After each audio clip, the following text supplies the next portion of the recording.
Hey there, cats and kitties. I am the Blues Man, Johnny Blues. With this video, we discuss my thoughts on episode 6 of the anime series ClassicaLoid. And holy hell, did all hell break loose in this episode.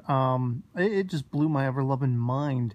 And I love how spot on I've been with my speculations that this is kind of akin to Final Fantasy VII, with all of the ClassicaLoids respectively coming out of these, like clone tubes, having escaped, and it all being down to Kanai's father once again. And he's kind of just a BS artist, like he's given all these different stories. Oh, there's an evil conglomerate and, aliens and robots and, you never know which end is up with this guy.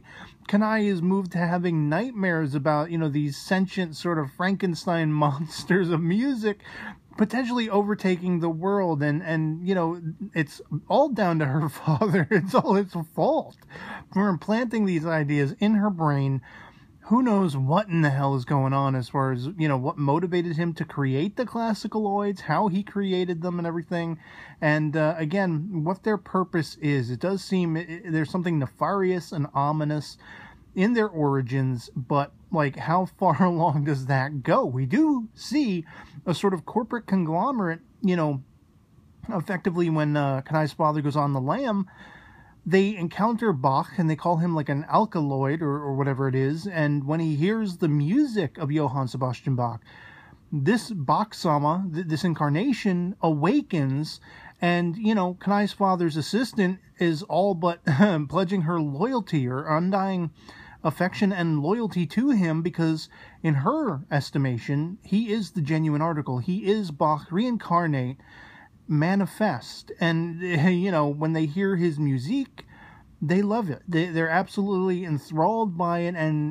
But what is this corporation? What made them create Bach? How is it that only minutes after hearing his music, does he seem to command them instead of vice versa? The first interpretation is, well, they're probably going to put him to death because they have no use for him. They feel he's a wasted opportunity or something like that. But suddenly he plays his little orchestral number and they're just completely windswept. The upswell of his music has completely captivated them. So it's like, what in the hell is going on? Is it, as I have put forth, my speculation that, it is somehow a musical corporation wanting to sort of enslave the world through the homogenized procession of using this music from all different, classical composers, all the best composers in the world? And I have to thank somebody who pointed out the two girls, the blonde girl is actually based on Tchaikovsky, which I should have been perceptive of, but all through the episode they would call her Chekhov, and I kept thinking of Chaika from the anime series Hitsugi no Chaika, or Chaika the Coffin Princess. I kept hearing Chekhov, and I was like, oh, it's like Chaika, and for some reason completely, I was oblivious to it. It hadn't even occurred to me that was probably Tchaikovsky that this little girl was based on. And her partner in crime, I have found since doing a little research, is actually based on another composer, a Polish female composer called Berezowska. And so, like, almost every one of these characters is a ClassicaLoid in some estimation, in some way, shape, or form.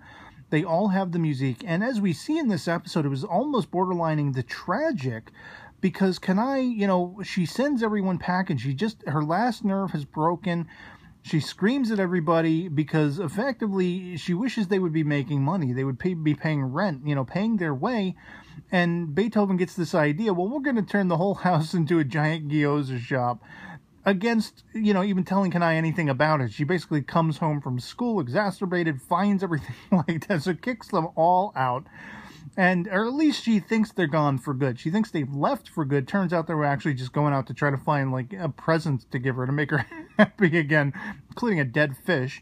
But it's almost tragic that with their being gone, in their absence, suddenly the construction crew that wanted to dismantle and completely tear down the mansion are back, and they're angry, and they're willing to break through the windows and the doors and clasp onto Kanai and, like, take her out by force. And I was just, speechless. I was rendered so speechless, because it's like such a beautiful home. I know it's an animated, it doesn't really exist, but the mansion is beautiful, and what it signifies, what it embodies in the passion and compassion for music and heart and humanity that this house seems to represent all, has overtaken me. And I love that it is the hotspot, the sort of homecoming for all of these ClassicaLoids, all of these beings that embody the sort of, reimagined and redefined centers of music, of that passionate classical music. And they've all come together under this roof, seeking out Kanai to befriend her, per, of course, Kanai's father's orders and suggestion. But they've also managed to really warm to her. Maybe the feeling's not entirely mutual on her part. She hasn't as welcomely warmed to them, because they're loafers. They're not really pulling their weight in the house. She's still got bills and things and debts to worry about that her father has accrued and racked up. And that's effectively why Kanai's father even sent them there in the first place, not only to protect her and befriend her, but to see to her well-being, to see to her managing to live while she's still in school and all this stuff. She can't maintain this mansion on her own. And it just, man, when they started like manhandling the house, breaking through the door, taking the paintings down, trying to manhandle Kanai herself, it just, my breath caught in my throat. I was like, no, don't let them get away with this. Don't let them tear down this mansion. And of course, very intriguingly, all of the ClassicaLoids, when Kanai yelps, when she screeches out, exclaims, "Please, someone help!" It's like Superman overhearing someone getting mugged in a back alley miles and miles away. All of the ClassicaLoids are tuned to her voice and know she's in trouble, and they all come a-calling. Beethoven is the first to open the musique, to summon it forth. But then each of them, as they all arrive on the scene, Beethoven, Mozart, Chopin, Liszt, even Schubert actually catches up with them all again. And we have this hodgepodge of all of their different musiques coming together in an explosive format that's almost like world-bending. It's almost like, an interspatial dimensional vortex is about to open. The whole world is going to, collapse under this giant energy bubble, until at the last second, while Tchaikovsky and Berezowska are onlooking of all of this taking effect, do we have Bach being able to hear, again, her call for help, and then witnessing this calamity of clashes of musique, and he summons forth his own, which is arguably more powerful than any of them can wield and can control, because it wipes all of them out. It's like an opposing energy barrier. It just takes it down in one fell swoop. And for all intents and purposes, I mean, the construction crew goes running because effectively they think the whole place is haunted, that they're cursed or something like that. It's absolutely maniacal and absurd. But I was so glad that Bach, for whatever his motivations, whatever, he's actually gotten involvement in this story, whatever lengths to which that goes, he helped them. He helped keep Kanai alive. Maybe there is some level, even though he does seem to be ominous, even though I have speculated that he is like the baddie of the series, and he desperately wants, he sent Liszt to come and take Chopin and everything back and recapture Beethoven and Mozart. The Rat King was sent by Tchaikovsky in the last episode, or Tchaikov, So it's like he wants them back, and it does seem there's like an ominous overlaying to that. But there's also the level of he was awoken by Kanai's father as well. He was created by Kanai's father as well. The first person he met when he was awoken was Kanai's father. And perhaps there is some level of loyalty, whether ingrained and something that, Bach cannot control, or perhaps something that is conscious. He's cognizant of, much like Beethoven and Mozart feel that sense of loyalty to Kanai's father. It's all kinds of interesting, mind-bending, mind-breaking, like what in the hell is going on? And so by the end, I mean, it's all kind of gone back to status quo, with Kanai very much laying down the law for each of them, but most pointedly toward Beethoven and Mozart. you know, saying, look, you want to stay here, you're going to start picking up your own weight, you're going to start paying rent, or else. She doesn't so much say that to, you know, like Chopin, Liszt, and Schubert and everything. I love Schubert finally going back up with them after having been sent to Africa via kite, you know.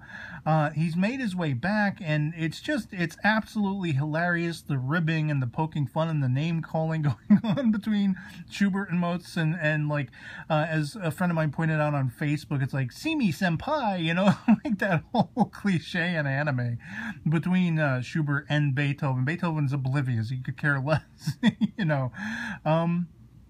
And I was really intrigued by the PV for the next episode, man. It looks like more interspatial portals, potential alien robots, and all this kind of stuff. I love that we saw the robots again in this episode through Beethoven's music. You know, the one robot, it didn't so much look like it had been created out of the organ like it did in the first episode or whatever it was. In this episode, it looked almost like, I first thought it was a giant robotic version of Mozart with the pink motif and everything. And the construction vehicle turns into an opposing robot. And they start, you know, concert dancing, much as was the case in the first episode. But, you know, in reading the synopsis for this series a while back, it said something like that, you know, giant robots and potential alien invasions or something along those lines. And I was like, okay, well, that sounds weird. So perhaps this is still the other foot left to drop, an alien invasion that you know, the ClassicaLoids will have to band together like the Power Rangers of classical music to try to dispel. You know, I don't know. But that sounds all kinds of insane. Hilarious. And I love this series. I can't say it enough. The OP, once again, freaking love it. And all the music in this episode, I love that we got even though it was starting to, you know, all mix in together and overwhelm everybody and overwhelm even the listener, the viewer, with all of it clashing, I love that we still got to hear all the snippets of the music thus far that has played, and then being overridden by Bach-sama, the god of music, the lord of music, the inventor of the thing, as far as they're concerned in this series, at least. It's just all kinds of awesome sauce. So, yeah, otherwise, that'll be pretty much it for me on this. Bring on the next one. Hope this video finds you well, and I'll catch you all later. Peace.